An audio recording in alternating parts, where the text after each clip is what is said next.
এই আশংকাত এতিয়াৰ পৰা বহু ল'ৰা ছোৱালীয়ে ভুগিছে। এই আশংকা ইমানেই হৈছে যে বহুতে বেলেগ বেলেগ স্কিল কিছুমান শিকিবলৈ লৈছে।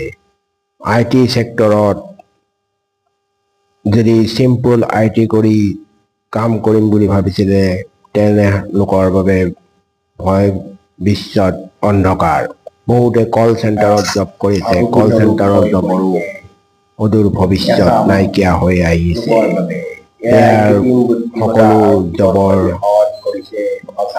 ক্ৰিয়েট কৰি লৈছে AI প্ৰতিজন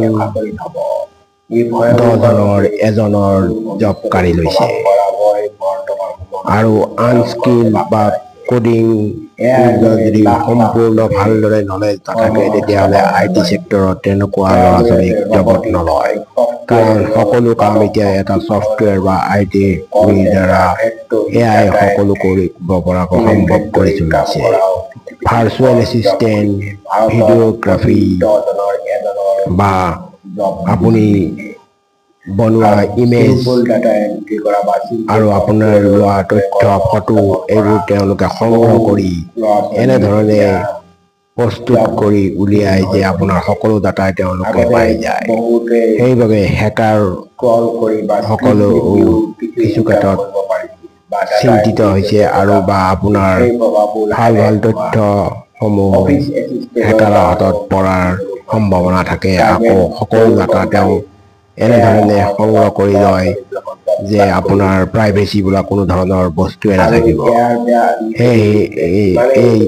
AI বাবে সতৰ্ক হোৱাটো বহুতেই জৰুৰী। আপুনি ভিডিঅ' বা ফটো আপলোড কৰোঁতে কেনেধৰণে দিছে সেই তথ্যটো চাই ল'ব। বেংক বা ফাইনেন্স ৰিলেটেড এনেকুৱা তথ্যবোৰ দিওঁতে অতি সহজে সাৱধানতা অৱলম্বন কৰিব। কাৰণ AI ভইচসমূহ এনেধৰণে ভইচ কল কৰে যে আপুনি সঁচাকৈ ভাবিব যে ক'ৰবাত ফাইনেন্সিয়েল তথ্যৰ পৰা ফোন আহিছে নেকি।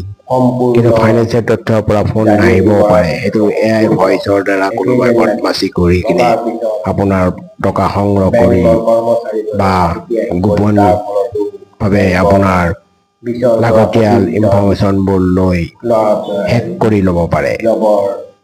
আৰু অদূৰ ভৱিষ্যতে মাটি বাৰী কিনা বেচাৰ ক্ষেত্ৰতো AI ব্যৱহাৰ কৰিব। ইয়াৰ ভাল দিশো আছে। এইবোৰ জানিবলৈ হ'লে